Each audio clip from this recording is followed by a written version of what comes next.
But just love the heck out of people because you just don't know what's going to happen. That's what this job has taught me. Ladies and gentlemen, boys and girls, this is the Carganilla Online Variety Entertainment Podcast. Leading off, your host, Paul Carganilla.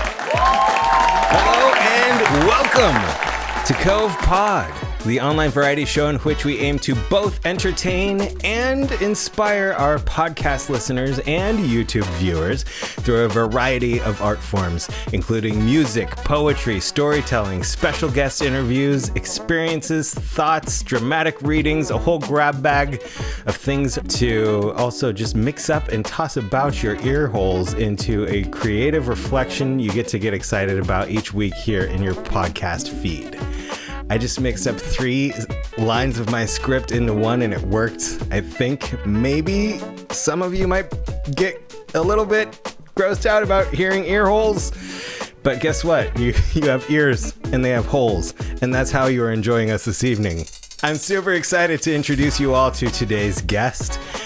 We used to work together, but not at Disney or in any of my independent films, but at a police department. She's COVEpod's very first crime scene investigator. She's also a podcaster, and she produces live shows.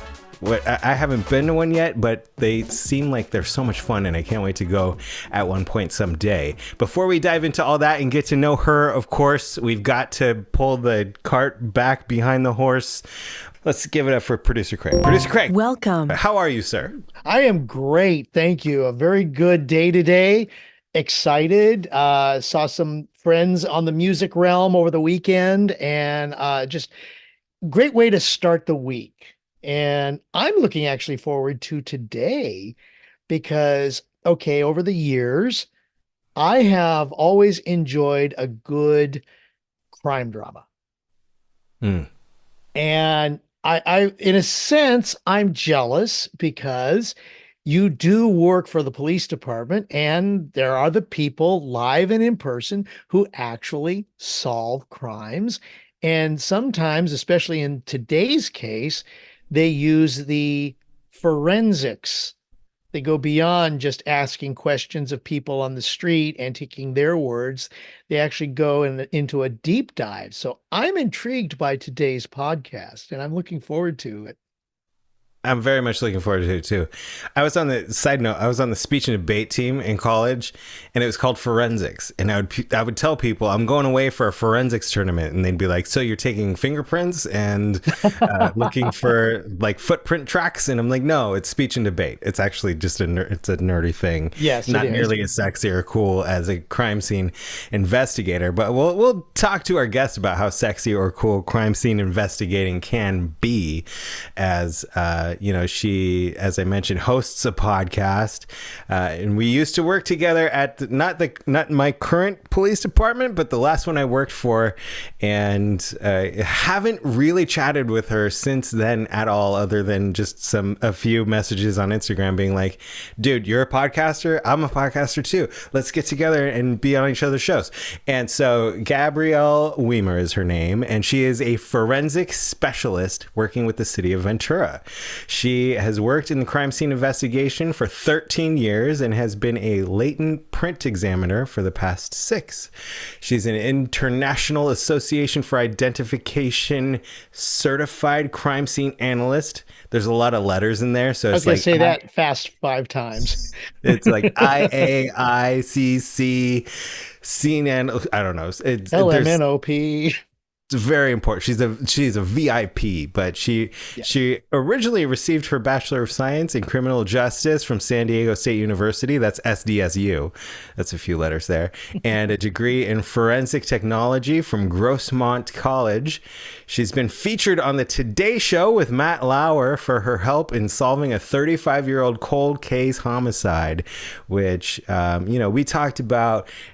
Craig, you and I and the Vaudacity family knows that we have a mystery podcast called the Magical Mystery Hour, and we've delved into some true crime mysteries over the years, but we get to talk to someone who's actually involved, as you mentioned, as you said, like is actually involved in solving these crimes. Who does it? And Yeah. she's actually the founder of the Walls Do Talk, a true crime podcast. And she currently resides in Ventura County, California, as do I. And we get to not only be in the same county, but reconnect tonight and be in the same conversation on the same YouTube stream as you all in the chat are here tonight. If you have any questions, please feel free to ask them live. We will be monitoring the chat as producer Craig does so well. And we can't wait to include you in this chat as well as we say hello and meet and welcome. Ladies and gentlemen, please give it up for crime scene investigator Gabrielle Wimer.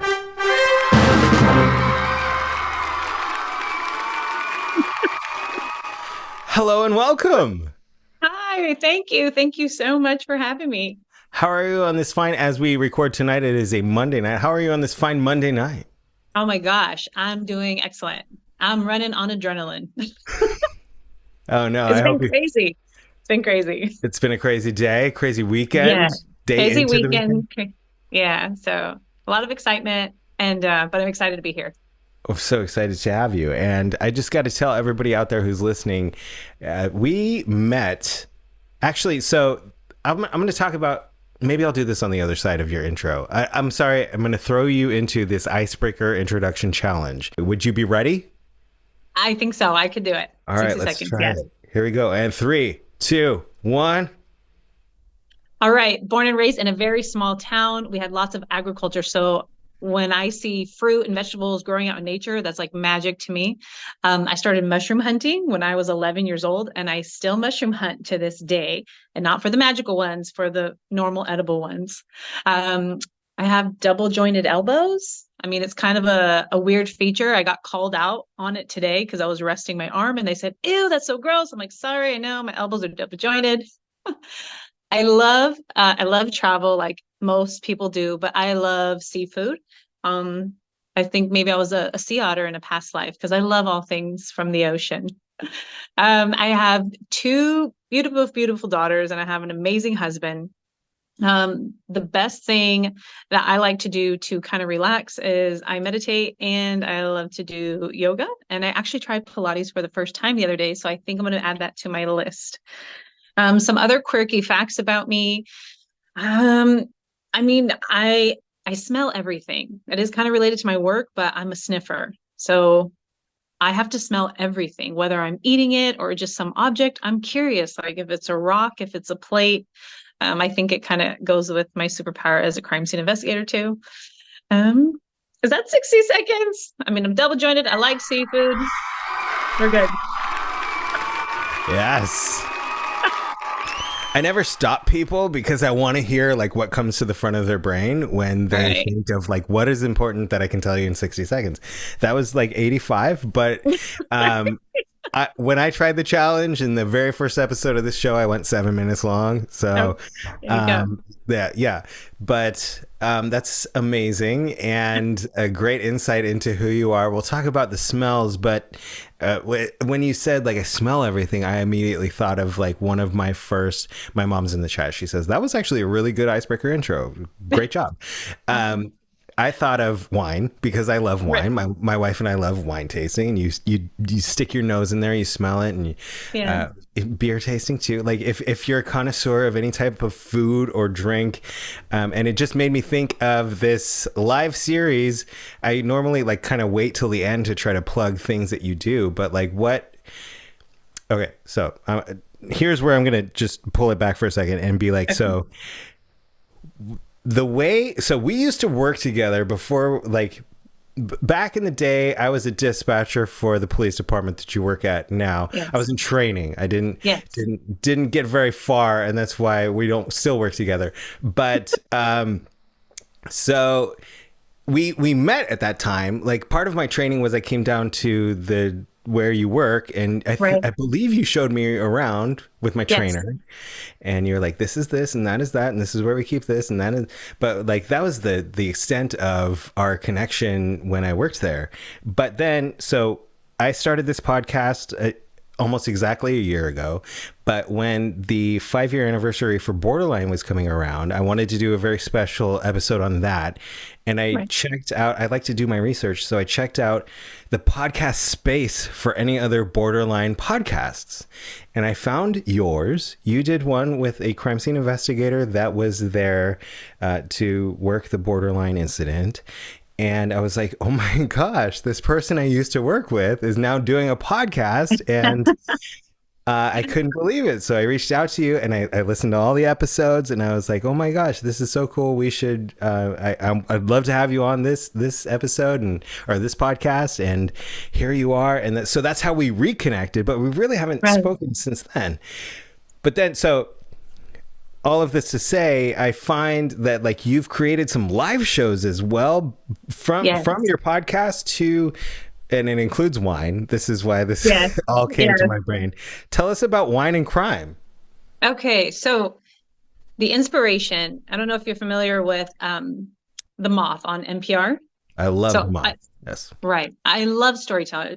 And so hearing that years ago, I thought, oh my gosh, I would love to be on The Moth one day or tell a story. And then I thought, as I got into the podcast, I'm like, what if I hosted an event?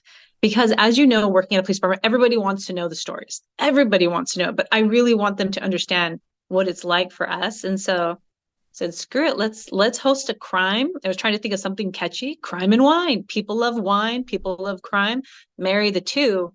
And so we planned this event within like a 2-month span. I reached out to a few other crime scene investigators that I trust and I love, and they're super passionate. They got on board right away and we knocked it out within like 3 weeks. We rehearsed, we got everything together, sold some tickets, sold out both nights. We were only going to do one night and it sold out right away. So we thought, shoot, we got to do a second night. And it was a magical 2 nights. We really just got up there, showed our true colors, poured our hearts out with humor and sadness and horror and everything that encompasses what we do. And the audience loved it. And we loved it because they truly got to understand where we were. So I'm definitely going to be hosting another one coming this year. It probably is going to be around the same time, October. It's a good month. Yeah. Right around Halloween, you don't say. Yeah. But so you had already started the podcast a couple of years earlier and you kind of just started to see, what kind of audience you had and how many people were interested in hearing these kinds of things. Tell us about, actually, you know what? Let's go back further. Before we talk about the podcast, you were like a superstar in the crime scene investigator world. Right off the bat, can you just kind of share with our viewers or listeners, viewers and listeners, how were you always coming out of high school, going into college? Were you always interested in this? And how did your journey begin? And how did that really like kind of superstar launch happen? Right. So I remember at a young age, middle school, I really liked the concept of investigations. And I really enjoyed science. So once I got into high school, like police classes or law enforcement, not police, but law enforcement classes were introduced to us. And it was more of like, go learn about burglary investigations and how detectives work. And that still fascinated me. And I thought, this is the field I want to get into, but I don't want to be a police officer. So I knew about forensics. So right off the bat, at a young age, I knew I wanted to go into crime scene investigation. So headed down to San Diego, went to San Diego State, was still crime scene investigation in mind. And at my senior year, I had the opportunity to do an internship. And I already knew I was going to go to a secondary school focused on forensics, but I had an internship opportunity with the cold case homicide unit at San Diego PD. That was absolutely amazing. And that is where I got to review cold cases. My job was to look at cases from the early 80s and maybe even a little sooner or before the early 80s to see if there was any violent crimes that took place indoors, because we're looking for DNA that possibly had been collected but not submitted. So combing through cases, reading, and we came across this old case that took place indoors. There was a man that was brutally murdered. He was stabbed, I think, over 50 times. And bringing it to the sergeant, I thought, hey, there's some great evidence in here. We have like a bloody palm print. We have some blood that has never been tested. Like, let's get this going. And it wasn't till a few months later when I was actually transferring out of the cold case unit with the actual crime lab. That was like my goal, to get to the crime lab. And I was finally there. We got notification that there was an identification made, and the whole case just opened up. So that was an amazing experience to be a part of that. But I didn't really understand like the whole like complexity of all. It didn't really hit me because I was so young in the world of law enforcement. But looking back now, I'm like, dang, that was pretty kick-ass. And what year was that? That was a homicide from, gosh, sorry, I think it's like 1971 or 73. No, but what year did you crack it? Oh, sorry. I would have been in 2000, started 2007, 2008. So is that when the season of justice started? Is that like a DNA thing, or they just got it from the prints that you found? So at that point, we were able to run the DNA through like the local or the national database, which is CODIS. They're able to actually run the palm print as well. It was a bloody palm print through the local and national fingerprint database. And it hit to a suspect in Texas. He was living in Texas at the time, but at that time he had ties in San Diego during the 70s. So that's how everything unfolded with that one. So cool. Yeah, it was unreal virtually meeting, the victim's sister, and just, hearing their story. All these years they wondered like who had killed their brother, and they finally had answers. So that was the most rewarding part of it all. Was that your first real, like, what I'm doing makes a difference and brings, closure and, I'm not going to say happiness, because obviously these are the family members of a victim, but like, was that your first experience of that rewarding aspect of the job? I think so, yes. But I think being young, I still didn't have like quite grasp the concept of like how much of an impact that had on the family of the victim. You're 20 something, you're like, great, I'm so happy to help. Didn't really sink in. Not till years later, I think, as a crime scene investigator, I really am now able to think about it and be like, wow, we do some great work, and it's all because we get to help people. So yeah. I think it's as we become parents and as we have different, life experiences, we really start to realize the difference that we're actually making in people's lives. Mm-hmm. But let's just keep on that timeline. After that experience, where did you go professionally?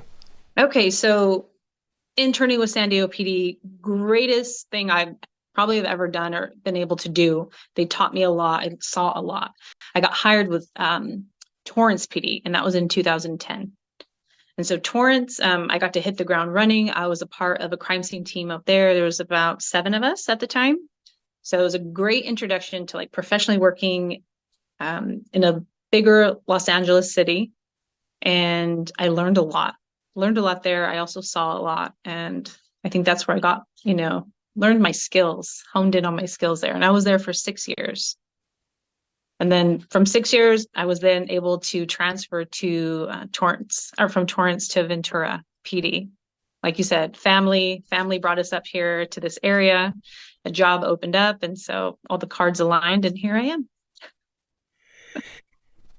And one of my favorite things about, and something we talk about on this show a lot, is like finding mentors. And all the way along your journey, you're an interesting guest, and we're so excited to have you here, because my podcast is so much about creativity, and that's like, you're in the podcast space, you're creating stuff, and so you definitely fit in. But like, you're coming from this law enforcement journey that is a little bit different than our regular guests, but we usually talk about every step along your journey. Like, as you climb the ladder, you're helping somebody up along the way, and we love to hear about mentors and people that you're mentoring. But would you say that on your way from San Diego to Ventura, there were people who really had played a big role in your journey along the way? Oh, absolutely. Hands down, absolutely. So starting at San Diego, even though I was an intern, I worked under 7 different female crime scene investigators. And they are the ones that their words still stick with me to this day. They really did lay down the foundation. One of them, I still to this day, Heidi, she said, we were on our way to a scene and it had to deal with a young child. And she looked at me and she said, you're going to have a lot of crime scenes in your career. But one thing that I'm going to tell you is that, you don't mess with the littles, the itty bitties, or the oldies. Those are the ones that are going to get you the most. And you'll see why, and you'll learn why along the way. And those words have always stuck with me. And it's so true. Whenever I have a crime scene with the elderly or with children, you go way above and beyond. So those words have stuck with me. When I got to Torrance, a big shout out to Krish Patel.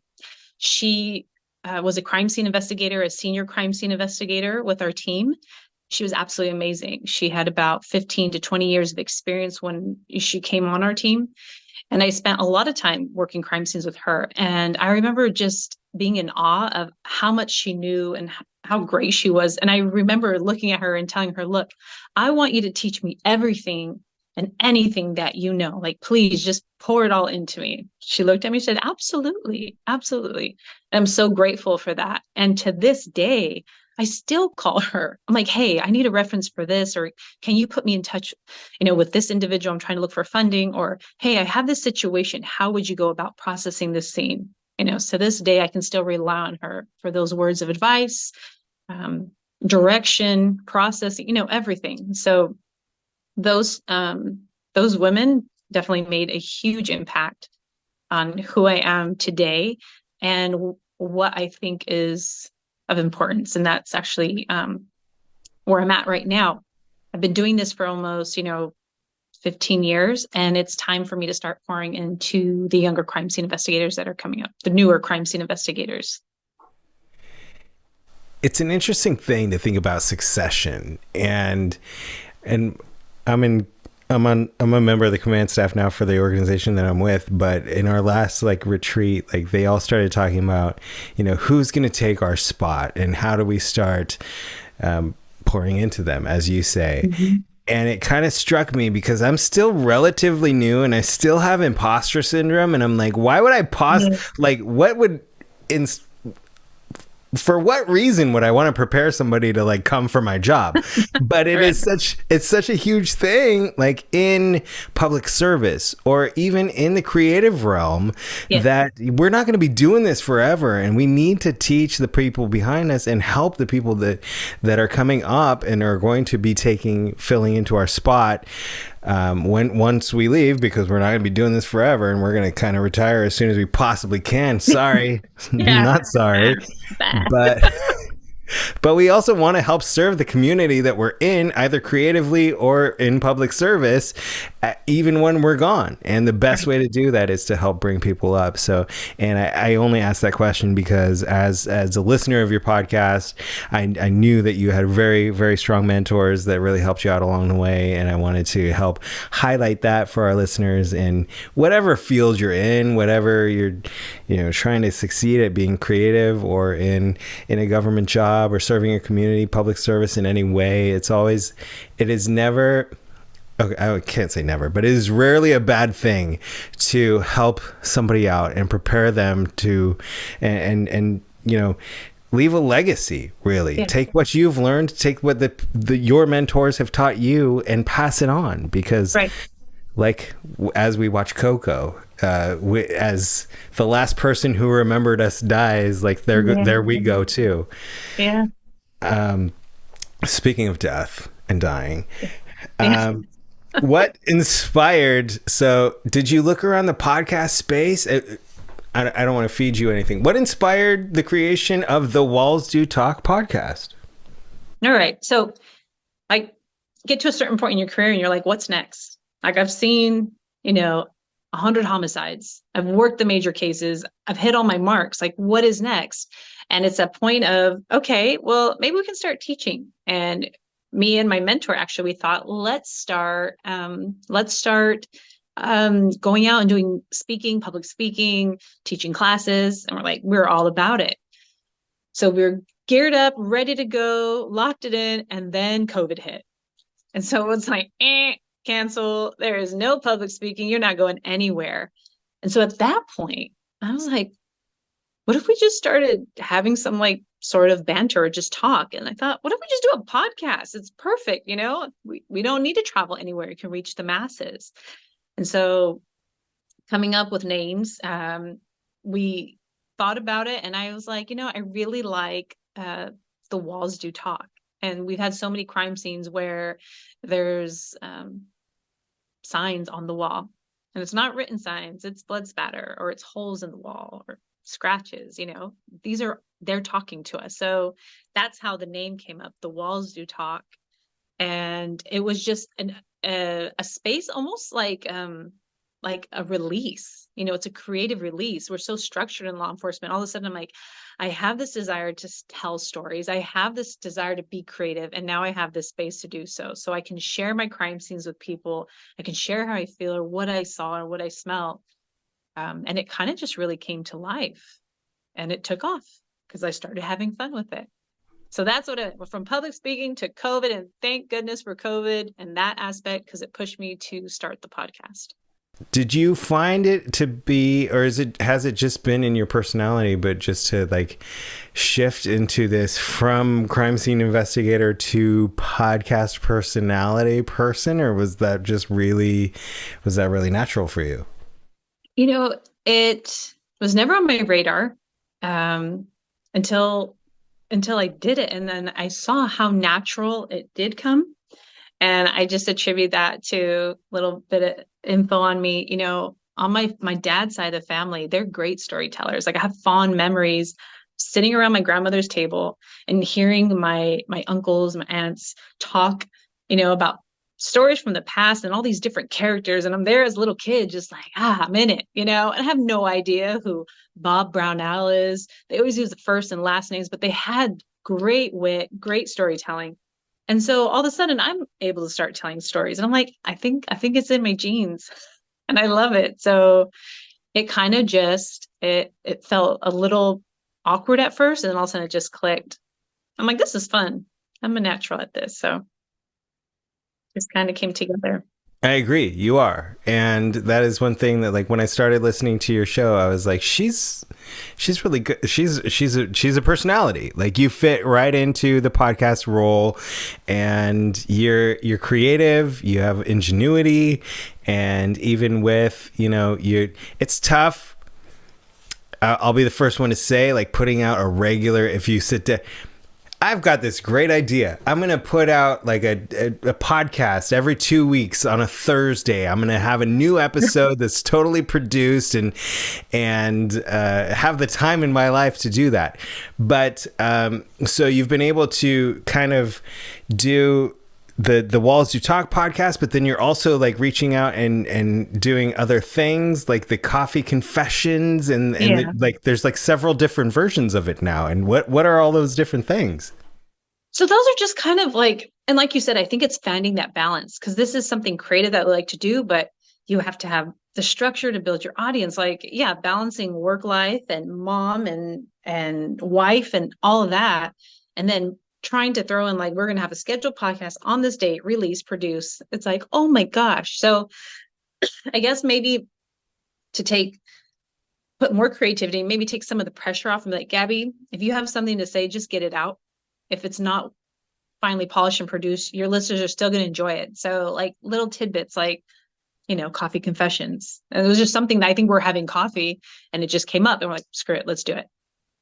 That's how that came about. And so I still like to stick with the stories, like the deep, in-depth crime scenes where I take people in there. But I also like to keep it lighthearted and just bring guests on and say, hey, whatever you have to confess, spill it. Again, it's the Walls Do Talk podcast. She's on Instagram at the Walls Do Talk podcast. And can I give your personal one out too? If anybody wants to. Yes, of She's course. At Gabrielle Wimer. The website is thewallsdotalk.com. And I have so much to talk to you about, but I want to give the listeners a flavor of what they can find when they subscribe and follow the Walls Do Talk podcast. And I grabbed this one because I actually host 3 podcasts, and one of them is I think I mentioned earlier, Matt, is a mystery podcast, but this would it just feels like it fits straight in the vein of what that was. And this is an episode of The Walls Do Talk from, I think it was October of 2022, and it's called Dead Man Talking. Can you just, I think I'm going to drop into where you're about to go into the crime scene. Can you give us a little background on this incident? Yes. Okay, so a little background. There was a kind of an older male that lived alone, and he hadn't been seen for a couple of weeks. When police arrived, they saw flies in the window, and when they opened the door, that smell of death hit them immediately. So they go in and they found him dead in his bedroom. But he was in such a far state of decomp, and there was a large amount of blood. So they were very unsure. It's a suspicious death at this point. We don't know what we have. So at that point, they timed out, held down the apartment, and called me out to come investigate and look for evidence and take pictures of our dead guy. Perfect. So I'll leave it at that. You don't even know where I'm starting, but that was perfect. And we're going to give our listeners a taste. This is season 2, episode 1 of the Walls Do Talk podcast. And ladies and gentlemen, enjoy. It was during the week, and it was around, 5 p.m. and we're already in the fall season. So it was already getting dark. So by the time I arrived on scene, it's dark. The sun is setting, and they called me out to a dead body. And this dead body was located in an apartment complex, in an apartment. So I arrive on scene, and I get to the center courtyard, and I can see a group of officers standing around. And as I approach them, say, "Hey guys, I'm here," I'm immediately hit with a wall of decomp. I can smell the dead body from this position, and it hits me strong.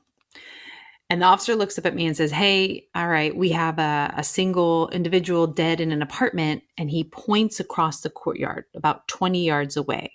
He says, "It's in that apartment right there. And I can see that the door's cracked." And I imagine they have the door cracked because they're trying to air this place out. And he goes, "We've already done our walkthrough. We've cleared it all. You're safe to go in, but we are not going to be going in there because it smells horrible. It's disgusting." So I'm like, "All right, understand. No worries." So I grab my camera and I make my way over to the apartment.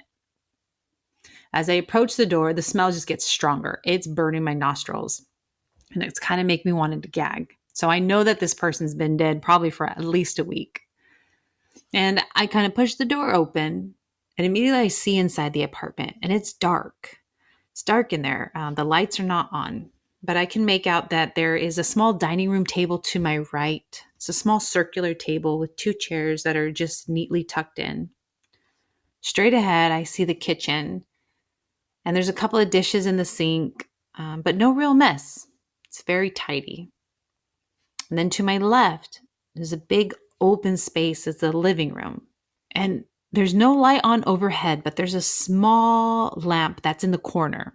And it's missing its lampshade, so I can just see the exposed bulb. And it's kind of lighting up the living room, a little bit of like ambiance. There's a little bit of just like an amber light coming through. But between that and my flashlight, I start looking around the living room. And I see that there's really no life or personality in this apartment. There's a couch, and there's a small TV on the floor. And scattered throughout the living room floor, there's a few pieces of paper. There was a few wine bottles that had rolled into the corner up against the wall. There was dust on them, and there's spider webs already forming over some of the items on the floor. So it kind of looks like it's been lived in, but not really. There's not much going on. And just past the living room, I see a long, dark hallway. And I know that's where my body's located. So I start making my way down the dark hallway, and it's just creepy. There's no one in there with me, and it's very quiet, extremely quiet. I don't even hear any noise from other apartments or even in, the complex, nothing. And I finally make my way to the bedroom, and I slowly push the door open, and I use my flashlight, and I can see that our person is in bed, and there is a lot of blood. There's blood covering the sheets, there's blood covering the mattress, there's blood on the headboard, and some blood on the wall. And I can also see that there's this dark black oozy liquid that's soaking into the mattress and spilling onto the carpet now. And that's our guy. He's been dead for a while, and now he's starting to decompose and melt essentially into the bed and onto the floor. And not only is there this black sludge, but now there's maggots as well, and they're just swarming all over his face. They were swarming on his chest, on top of his head. As disgusting. So I take a few pictures, and I know that I need some better lighting, and I can see that there's, a light on the ceiling. So I go to press the button on the wall, and the switch, of course, it doesn't work. Nothing happens. It's like, shit. So with my flashlight, I can see across the way that there is a small nightstand, and on that nightstand, there's a lamp. So I carefully straddle over a dead guy, make my way to the other side so I can turn on the lamp. Cool. Great, it works. I click it on. At this time, I'm still a little creeped out. Like, I've had, hundreds of dead bodies, and this one is just weird. I think because it's so quiet, and I'm in there by myself with him. Nobody else wanted to come in and hang out with me in this apartment because it smelled so bad.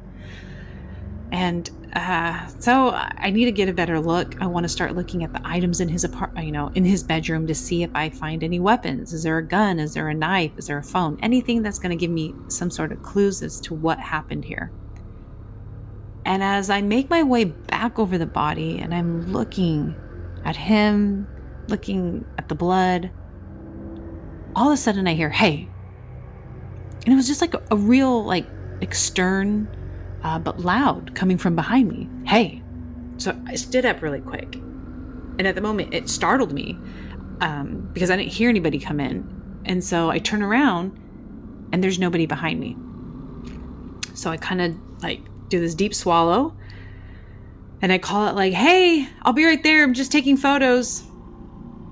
And I don't hear anything. So, I make my way out of the bedroom and I'm backing away. And I walk down the hallway and there's no one there. I'm like, okay. So I get to the living room and there's no one there. And the door's shut. The front door is still shut. Like, okay. Now who the fuck said hey? So I open the door and I look outside and I see our officers. And they're still 20 yards away, huddled under this tree, just hanging out talking. So at this point in time, I know that someone is in that apartment with me. I don't know who or I don't know what, but it's not cool. Not anymore. So I carefully make my way up to the officers. And I said,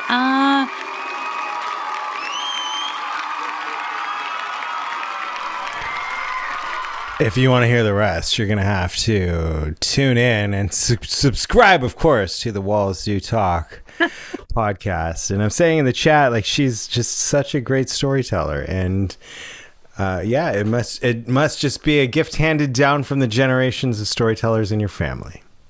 I think so. Yeah, I have to give it up to them. What has been the most enjoyable part of that journey for you? As far as creating the podcast? Yeah. Gosh, just the creativity. Now, my husband, he is very creative. And he's always, through his art, through writing, through music. And, it would always be like, man, we should be able to do a project together or something. And I was like, well, when, if something creative hits me one day, I'll do it. And it happened. So just being able to know that I do have a creative side and, these crazy stories or ideas or concepts I have in my brain, you can make them come to life. You just got to just do it. And finally, I don't know if you feel that way. Like you have a thought or an idea, something creative, and some people think, oh, I could never do that, or how would you even do that?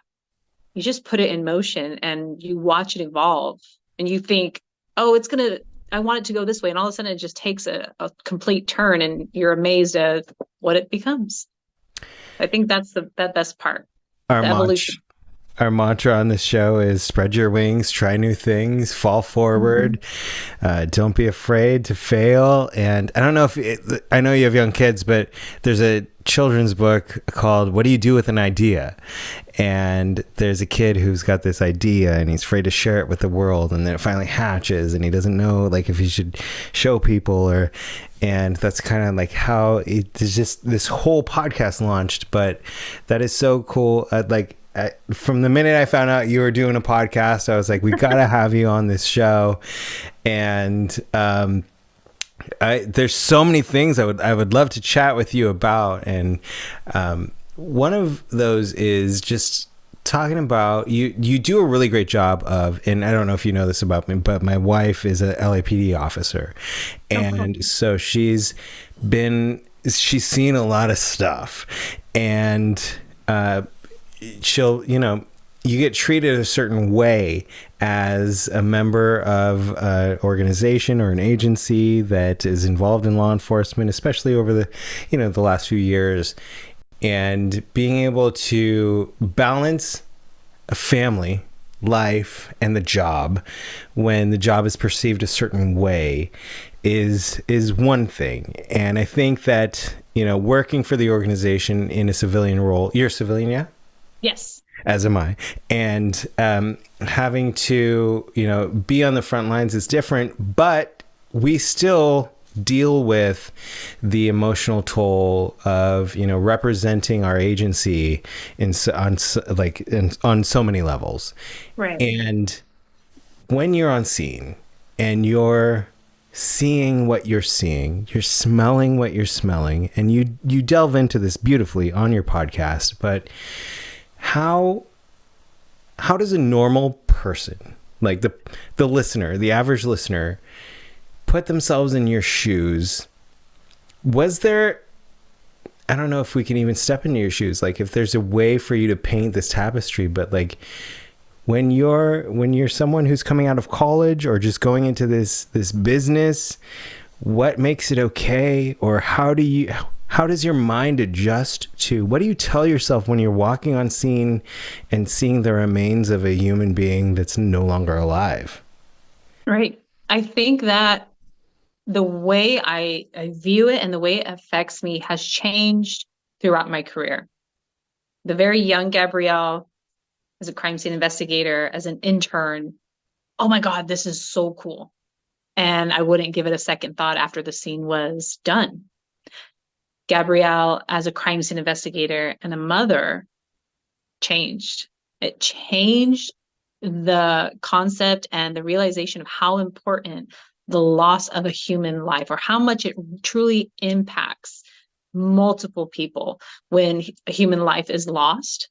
So me going on scene now and seeing devastation and tragedy and trauma, I allow myself to feel that to a degree.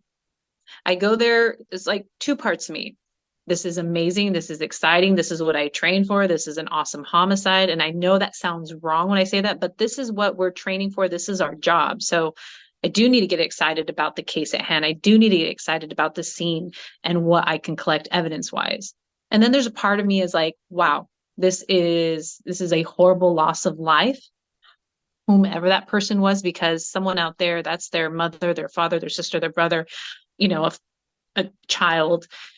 So I feel that loss of life. And I think that's what keeps me human. And that's what keeps me connected. And that's what keeps me loving people. Because as I absolutely do. The more I've been in this field, the more I've grown to truly love people and enjoy people and respect all walks of life. So. Is there a part in your brain that gets trained to compartmentalize? I run the community academy for my agency, and one of our CSI guys was there saying it took a moment he was taking pictures of a crime scene. It was a kid who had gotten murdered, and he's trying to get different angles, and he's like leaning over him, and he's like this, like stretching this way to get this angle, and he's not even feeling emotions. And then he went, I'm not even feeling emotions. This is a kid, a dead child that I'm taking a photo of, and I'm getting all up in his grill. Yeah. And this person is also like one of our the pastors and in our local community, and he does this for us on the side. But he was just like, I don't know how my brain let me get to this point where I'm just trying to like do the work around this horrible tragedy. Do you think it's like it's a muscle that gets that you are able to build upon? I think there's really like two ways. I know some people are able to build a shield where they will not connect. And I guess that's a healthy shield, because if you weren't to have that shield, you might not be able to do this job. That's not my method.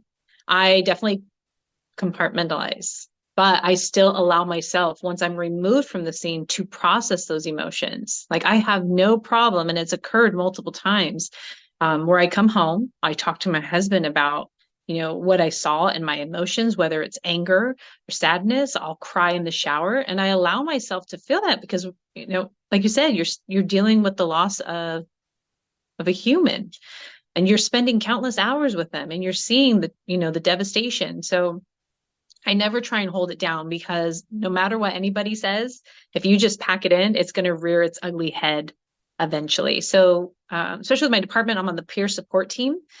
We have a lot of training with mental health. When we do experience like vicarious trauma, how to flush that out of our system, how to deal with it. And unfortunately, I know that no matter how much I exercise, no matter how much I talk about it or release it, those scars of those scenes are always going to be with me, always. And that's just kind of the burden, I guess, we bear. But I love my job, so I'm willing to do that. But yeah. And how do you put on the mom face for the kids? I just keep it real. And my kids they're old, they're getting older now. They understand what I do. They don't exactly know exactly what I've seen, but they know that it's death.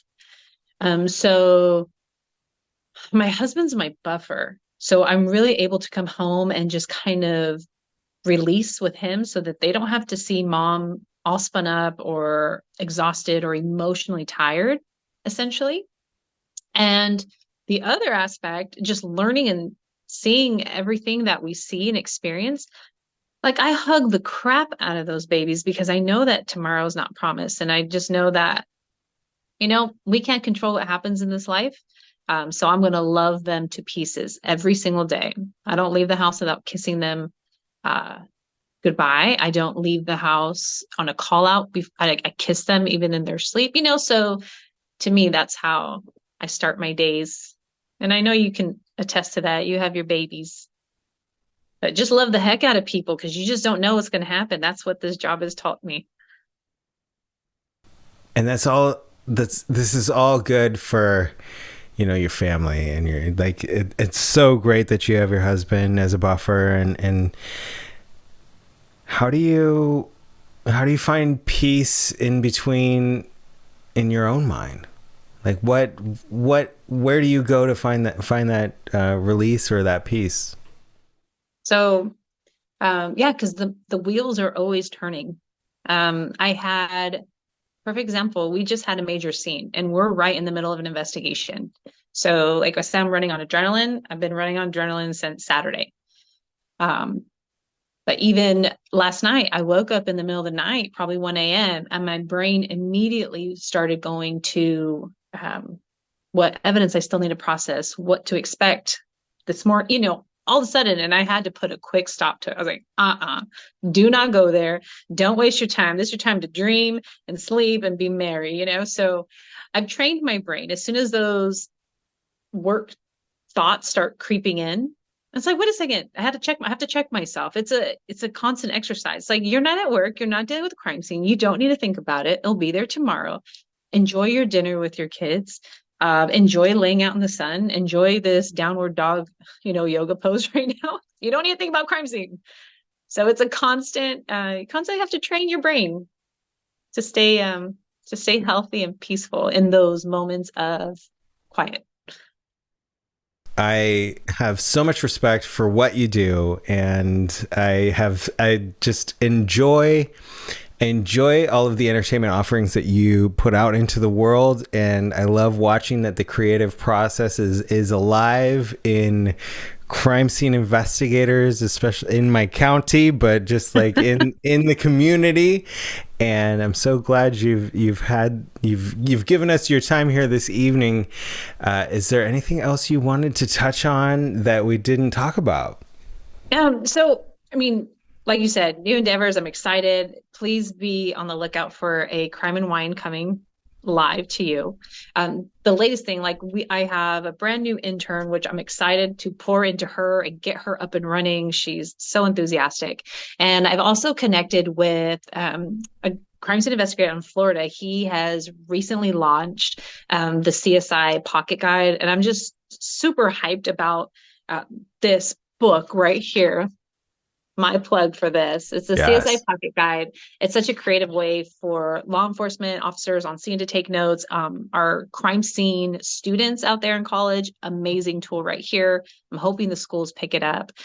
So I think I'm just on this new journey where I'm connecting with people, connecting with different businesses, and it's amazing. So that's it. I'm still loving crime scene investigation. I'm loving at the point where I'm giving, as far as pouring into our new generation of crime scene investigators. I'm doing the business side of things as well, venturing out, and the creative side. It feeds the soul. I love it. Thank you so much for coming on again. Anybody out there can find her at Gabrielle Wimer. That's GABRIELLE WIMER, and at the Walls Who Talk podcast. Her website is thewallswhotalk.com. And ladies and gentlemen at home, please give it up for Gabrielle. Thank you. Thank you so much. Oh my goodness. Okay, I have to admit, like a few people here in the chat, I got so involved with that podcast. And when you cut it off, it was just like a shock to my system. You're right. She tells an amazing story.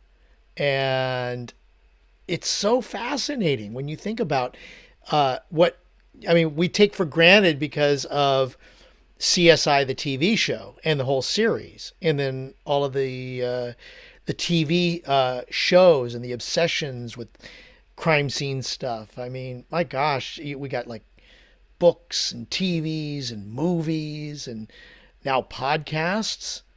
How incredible is that? Well, it's interesting because like when you watch TV shows and movies, like there's that obvious veil. I'm watching something that's not real. Somebody produced this. This was made for me. But I love that, like right off the bat, she talks about smells and scents, because that's what makes it different for me. Like having been on ride-alongs or having talked to different officers as a member of the peer support team, like that's what you remember is like, what did the room smell like when I walked in? And that what like did it look like, it makes it real, because like it's the difference between watching a movie and being in the room. And that's so powerful. And I have so much respect for people who can do that, can step into that room. Like as like in my role at my agency, like people are always like, don't you want to be a cop? Like, why don't you just like go through the academy or whatever? And I'm like, I don't think I can do that. I know myself, and I give all the props in the world to people who can go on scene, but that's not me. Like I'd rather be in my office at the computer. Thank you.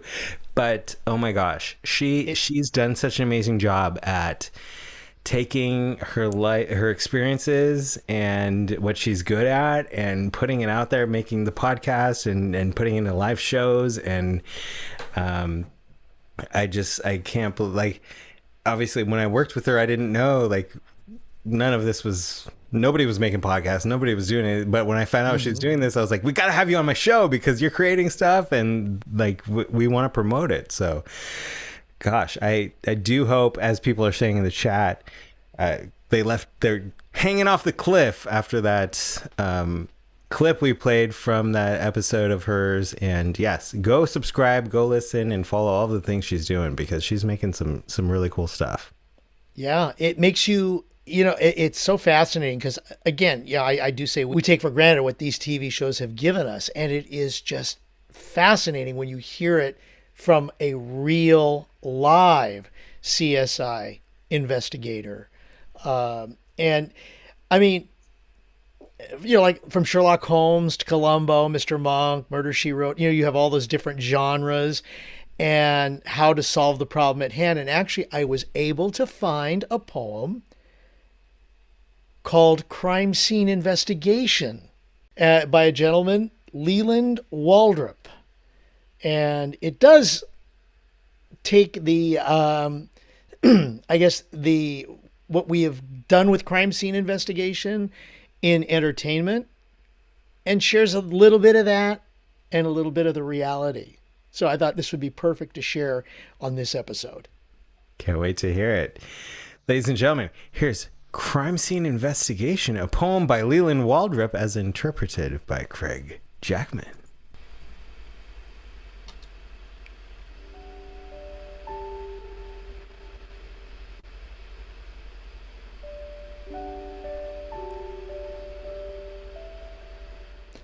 Robbery and murder coat the screen. Crime scenes abound in every venue. Tracks, fibers, hair, and in between, traces of bodily fluids and fleshy sinew. Wheedling story from reluctant witness, collecting DNA for positive match, narrowing suspects to curry fitness, finding diabolical plots, unsubs hatch. Method, opportunity, and motive to prove. So courts convict, constrain with bars, or exonerate if evidence behoove, and defense lawyers, superstars. Law and Order grabbed a slot, then CSI, and a Miami version. NCIS I've tuned in, watched a lot, well fixed on Navy's perversion. And then there's Criminal Minds, FBI Tales, and Bones with anthropological twist. Numbers doesn't add up to a sale, nor have egotistical values of The Mentalist. Some others didn't make my list. They've joined the forensic fray. Common theme for them all exists, and I'll state it plainly right away. Wherever we go, whatever we do, it's a put and take proposition. Many things stick to me and you, more we shed in our transition. Particle flurry can't be seen, it's below our conscious radar, settles wherever we've been or clings, is transported afar. So many red flags it raises to the trained CSI lab rat. Through myriad logic mazes, he discerns where truth is at. How granular his world, from whence materials brought. Each week the story's unfurled, and another sneaky unsob caught.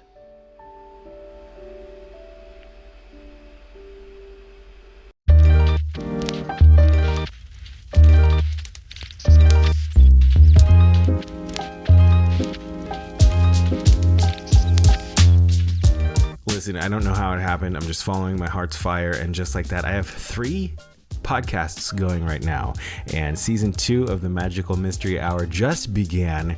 Please find it on your favorite podcast platform, wherever you listen, and join me and my co-host Amanda Benjamin as we talk about mysteries, conspiracies, Sasquatch, aliens, ghosts, true crime, all of that good stuff. We mix in some live music as well. It's always a good time. That's the Magical Mystery Hour podcast. And as mentioned before, my new podcast, Titanic Legacy, just started this past summer. As always, you can support the show by leaving a positive review on any platform that you listen to the show on or here on YouTube. Thank you all so much.